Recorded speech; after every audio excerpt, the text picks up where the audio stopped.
If there were a way to weigh the modern human soul, it would be overburdened, not by the weight of physical existence, but by the crushing and invisible weight of noise. We live buried under an avalanche of stimuli. From the moment we open our eyes in the morning until the instant we collapse into bed at night, we are bombarded. I do not refer merely to the noise of sirens, the chaotic traffic of great metropolises, or the incessant notifications that explode in our pockets every minute, demanding our attention like impatient creditors. I refer to a noise that is far more insidious, destructive, and dangerous: internal noise. Anxiety has become the soundtrack of contemporary existence. It has ceased to be a natural biological reaction to imminent danger to become a chronic state of being. It is an electric vibration of fear that never switches off, a background hum that steals our sleep, drains our joy, and worst of all, robs us of ourselves. How many times have you felt held hostage by your own mind?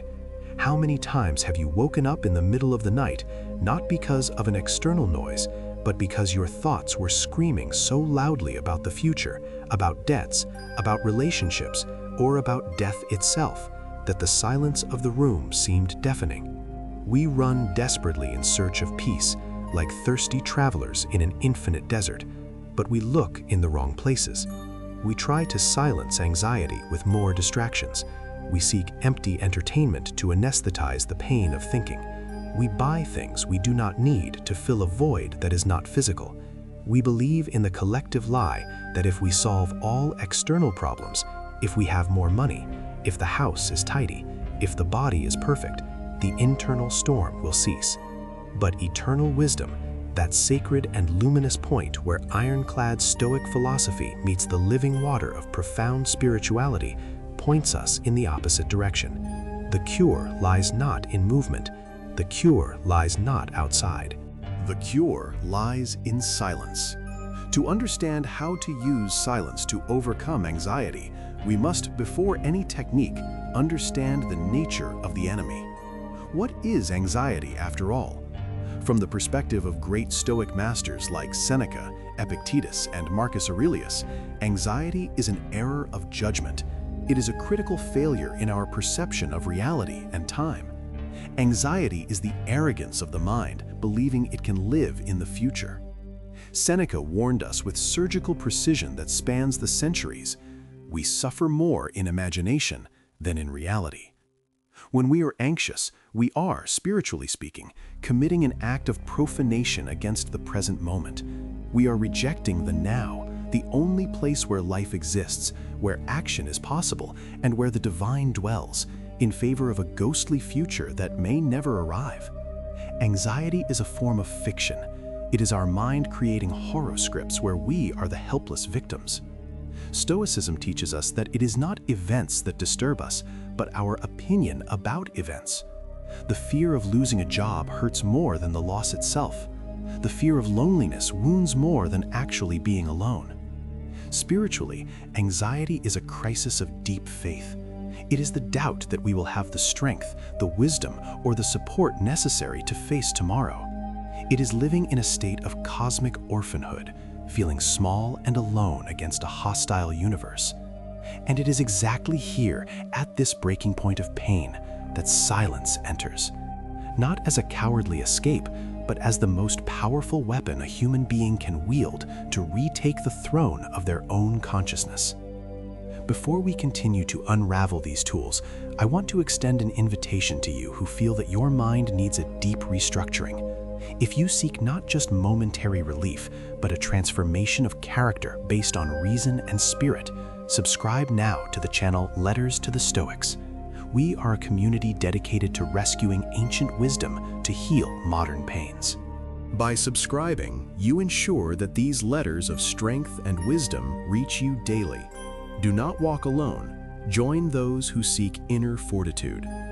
Many confuse silence with emptiness, with loneliness, or with the simple absence of words. Being silent is seen as something passive, something we do when we have nothing to say. But true silence, the mystical and stoic silence, is a presence. It is a dense, nourishing, and healing spiritual substance. Imagine a crystal-clear lake. When the water is agitated by winds and storms, it becomes turbid, full of mud, and it is impossible to see the bottom. Your anxious mind is that agitated lake. Silence is the process of letting the mud settle. It is in silence that the water becomes transparent again and the soul reconnects with its source. As long as your life is full of noise, you will only hear the echo of your own repetitive fears. Your ego, frightened and fragile, screams constantly to try to protect you, creating disaster scenarios to keep you alert. But beneath this layer of ice and fear, there is a deep current of wisdom. There is a voice that does not scream, that does not fear, that knows. That is the voice of your true purpose, and it only speaks the language of silence. To hear the God that dwells within you, your inner daemon, as the Greeks used to say, you need to shut out the world. You need to have the courage to turn off the screens, close the door, and face the infinity that dwells in your chest. The construction of an unshakable serenity begins with the deliberate and daily practice of meditation. And please, do not complicate meditation with unreachable rituals or complex dogmas. For the Stoic, to meditate is the act of withdrawing into one's inner citadel. The Emperor Marcus Aurelius, who ruled the largest empire in the world and faced wars, plagues, and betrayals, wrote to himself that man finds no retreat more peaceful, freer from trouble, and safer than in his own soul. But to enter this refuge, one must cross the fire of anxiety. When you sit in silence for the first time, peace does not come immediately. What comes is chaos. Thoughts accelerate, the body itches, fear increases, embarrassing memories surface. This is natural. It is the detoxification of the mind. It is the dust settling. Discipline enters exactly here. The ability to remain seated, to observe the chaos without becoming the chaos. It is in the laboratory of silence that we learn to apply the most important tool of Stoicism, the dichotomy of control. Anxiety feeds almost exclusively on our illusory and childish attempt to control the uncontrollable. We want to control the global economy. We want to control what our neighbor thinks of us. We want to control if we will get sick in the future. We want to control death. This is madness. In silence, wisdom shows us the naked truth. You only control your own mind, your intentions, and your own actions in the present. Everything else is external. Everything else is borrowed by fate and can be reclaimed at any moment. Accepting this truth hurts the ego, but it liberates the spirit. Serenity is born from this radical acceptance. When you stop fighting reality in the silence of your room, you stop suffering. You exchange the turbulence of revolt for the majestic calm of acceptance. You realize that the only thing that needs to be armored is your integrity and your capacity to reason. If this concept of focusing only on what you control resonates as a truth you needed to hear, I ask you to strengthen our mission. Leave your like on this content and verify if you are subscribed to the channel Letters to the Stoics. Our purpose is to create an army of serene minds in a chaotic world. Your subscription is your vote of confidence in this journey. Let us continue. We live in a crisis of meaning without precedent. Millions of people wander through life without knowing why they are here, feeling empty despite being full of possessions, tasks, and commitments. This happens because purpose is not something you find on Google. Purpose is not something someone can sell you in a course. Purpose is an internal revelation. It is archaeology of the soul, and it requires space to emerge. An anxious mind is like a glass full of dirty water. You cannot put anything else inside it, not even the nectar of the gods. Silence is the process of emptying the glass. It is cleaning out the dirt of social expectations, the fear of failure, and the pathological need for external approval. When you finally manage to be in silence with yourself, without the need for distraction, what remains is your essence. What remains is who you are when no one is looking, and in your essence resides your purpose. Perhaps your purpose is to create, perhaps it is to care, Perhaps it is to lead, or perhaps it is simply to be a beacon of calm for your family. But you will never know as long as you are screaming along with the crowd. Silence returns your original identity to you. Beyond meditation and the search for meaning, there is a supreme spiritual tool to dissolve anxiety, one that acts almost instantly on the brain's chemistry and the soul's vibration: gratitude. But I am not speaking of the superficial and polite gratitude of saying thank you when everything goes well. I speak of Stoic gratitude, the powerful concept of Amor, Fati, the love of fate. Anxiety is always, invariably, focused on scarcity. It focuses on what is missing, on the whole, on the risk, on the loss. Gratitude is the focus on plenitude, on what exists, on the light, on opportunity. It is spiritually and neurologically impossible to feel deep anxiety and genuine gratitude in the same millisecond. They are opposite frequencies. Fear contracts and closes. Gratitude expands and opens. When you use silence to contemplate your life, you begin to perceive miracles that the noise hid. The fact that you breathe without mechanical effort, the fact that your heart beats thousands of times a day without you needing to give the order, the fact that the sun rises without you needing to pay for it. Gratitude changes the physical architecture of your mind. It builds a fortress where fear cannot scale the walls. The anxious person says, "What if I lose everything tomorrow?"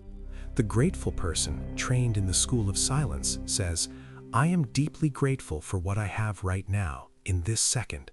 And if the future brings loss, I will be grateful for the strength and resilience I will have to endure it and rebuild myself."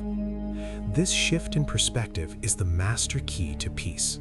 It is moving from the defensive to the offensive of life. Inner peace, therefore, is not a paradisiacal final destination where there are no problems, bills to pay, or illnesses.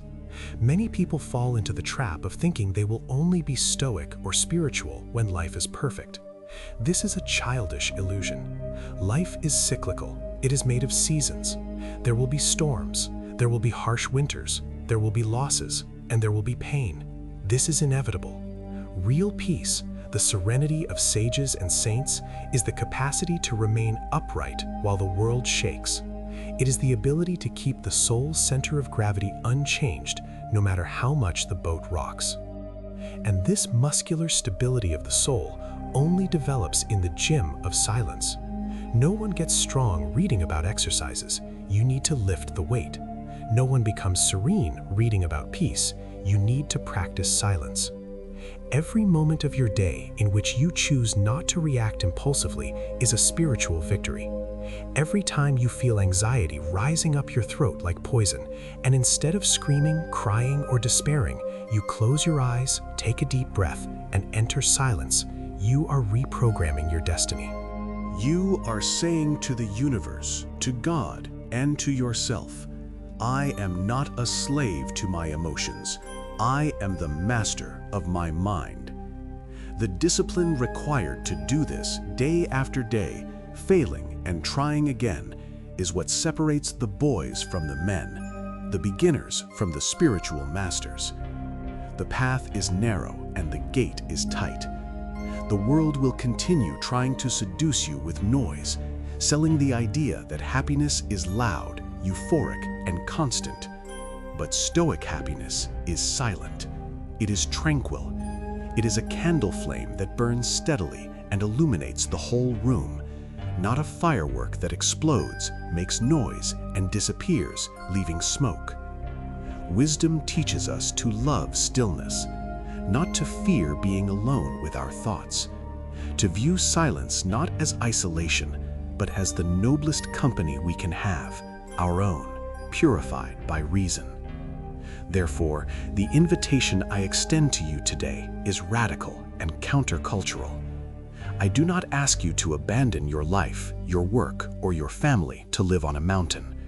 I ask something harder, that you abandon the noise while living in the midst of it.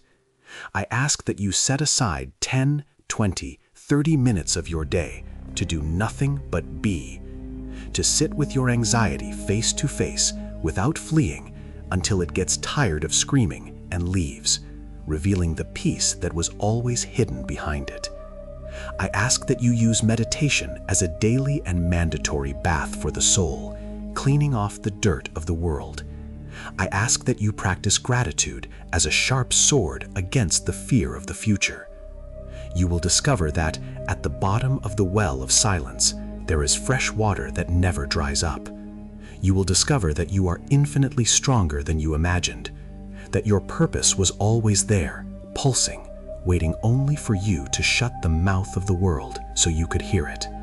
You will discover that the human mind, when disciplined, educated, and connected to the divine, is invincible. Do not let anxiety write the story of your life with trembling hands. Take the pen from the hand of fear. Enter your room, close the door, and find the infinite. Serenity waits for you, patient and eternal, in the sacred space between one thought and another.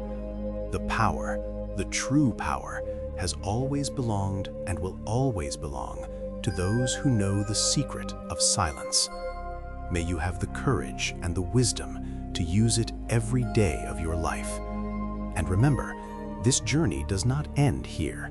It begins again every morning. If you want to keep this flame burning, if you want to be reminded daily of your potential and your strength, subscribe now to the channel Letters to the Stoics. Activate the notification bell. Do not let the algorithm decide your destiny. Decide yourself to consume wisdom. We are building something great, and your place is here, with us, in silence and in strength. Until the next letter.